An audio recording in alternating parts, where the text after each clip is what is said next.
My hands were trembling as I watched the chaos unfold around my carefully decorated dining table. The Christmas lights I had spent hours stringing up now cast accusing shadows over the faces I thought I knew. Faces that had lied to me, betrayed me, and destroyed me. You knew. My husband's voice cracked. All the color drained from his face as he stared at the man standing in our doorway. The man I had invited, the man whose mere presence was about to detonate a bomb that would destroy everything. I smiled. It wasn't a kind smile. It was the smile of someone who had spent 6 weeks planning this exact moment. 6 weeks swallowing poison. 6 weeks pretending I didn't know the truth that had been eating me alive from the inside. "Oh, honey," I said, my voice sweet as arsenic. "You asked me to be mature about it, and I am." The woman beside him, his precious ex, the one he had insisted needed to join our family Christmas Eve dinner, went as white as the snow falling outside. Her perfectly manicured hand flew to her mouth. She knew what was coming. She knew who was at that door. And that's when the real screaming began. But I'm getting ahead of myself. Let me take you back to where this nightmare truly started. To the moment my perfect life was revealed to be a beautiful lie. To 3 months ago when I still believed in happily ever afters. To the day I found the message. It was October the 15th. I remember the date because it was our 7th wedding anniversary.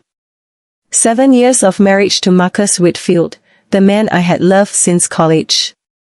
The man who had promised me forever under a blanket of stars at a lake house in the Adirondacks. The man who had held my hand through 2 devastating miscarriages and sworn we would have our family someday. 7 years and I still felt butterflies in my stomach when he walked through the door. I had spent all day preparing our anniversary dinner. His favorite herb-crusted rack of lamb, roasted potatoes, and asparagus. I had bought a new dress, a deep emerald green, the color he always said made my brown eyes look like jade. I had lit candles all over our house in the suburbs of Atlanta, Georgia. Everything was perfect. Everything was a lie. Marcus's phone buzzed on the kitchen counter while he was in the shower. I wasn't a snooper. I never had been. But something about the way it kept buzzing over and over, insistent and urgent, churned my stomach. The screen lit up with message previews from a contact saved as VH. Can't stop thinking about last weekend. When can I see you again? Have you told her yet? My hands went numb. The bottle of Cabernet Sauvignon I was holding slipped, but I caught it before it hit the floor. My heart hammered against my ribs, trying to escape my chest. This couldn't be what it looked like. There had to be an explanation. I unlocked his phone. I knew his passcode. It was our anniversary date. The irony would have been funny if I hadn't felt like throwing up. The messages loaded. I scrolled up, my eyes scanning words that felt like acid on my skin. I miss your hands on me. She doesn't understand you like I do. Our place is to be together. It always has been. And Marcus replies, I know. I'm working on it. She's been so fragile since the 2nd miscarriage. I need to find the right time. Just be patient. You're the one I want. It's always been you. The phone dropped from my grasp, clattering onto the granite counter. I gripped the edge of the countertop to keep myself from collapsing. The room spun. The candles I had lit suddenly seemed to mock me. Their cheerful flickering a cruel joke. I went back to the contact list. Victoria Hawthorne. Victoria, his ex-girlfriend from college. The one he had dated for 3 years before we met. The one he told me they were still friends with, but that it was completely platonic. The one who occasionally liked his Facebook posts, something I always dismissed as harmless. I reviewed the messages.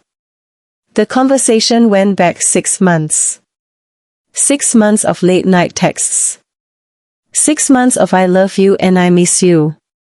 6 months of planning a future together while I was home crying over the children I couldn't have, believing my husband was at the office working late. There were pictures. I shouldn't have opened them, but I couldn't stop myself. Victoria in lingerie. Victoria in what looked like a hotel room. Victoria wearing nothing at all. Her message underneath, waiting for you. And then I saw it, a photo of the two of them together. Marcus's arm was around her. They were at a restaurant. I recognized the Beltline Bistro downtown. I had suggested we go there for our anniversary, but Marcus said he was tired of the place. The date on the photo, October the 8th, 1 week ago. The shower stopped. I heard Marcus humming.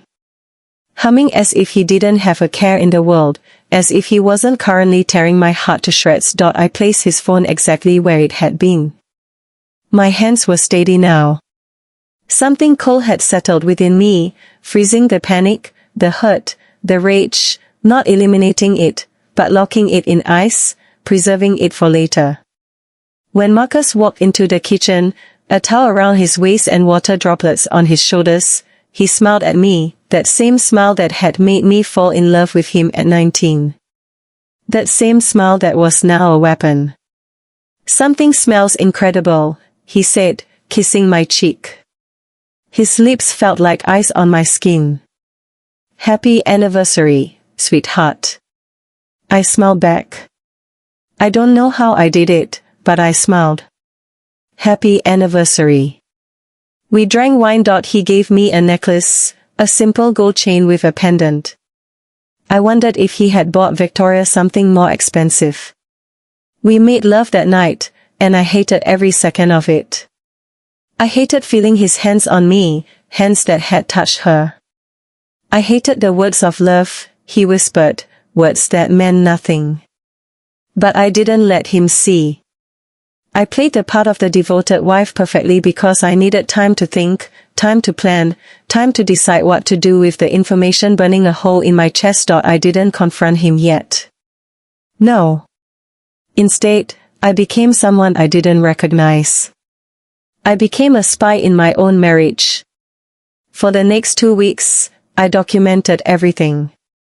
I set up a burner email account and forwarded myself screenshots of their conversations. I combed through our credit card statements and found charges at hotels, restaurants, a jewelry store where he bought her a bracelet that cost twice what he had spent on my anniversary necklace. I hired a private investigator.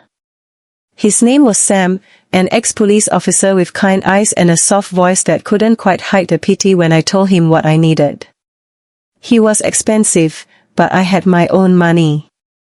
I worked as a graphic designer from home and had been saving for years. Sam followed Marcus for a week. The evidence he collected was exhaustive and devastating. Photos of Marcus and Victoria meeting at hotels, videos of them kissing in parking garages, call logs that lasted for hours, always when Marcus claimed to be in meetings. But Sam found something else. Something that changed everything. He handed me a folder across the table at the coffee shop where we met, his expression grave. Mrs. Whitfield, there's something you need to see.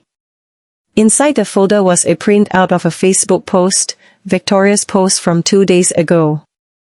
The privacy setting was set to friends only, which explained why I hadn't seen it. Sam had his methods. The post showed a photo of a ring, a diamond engagement ring, on Victoria's finger,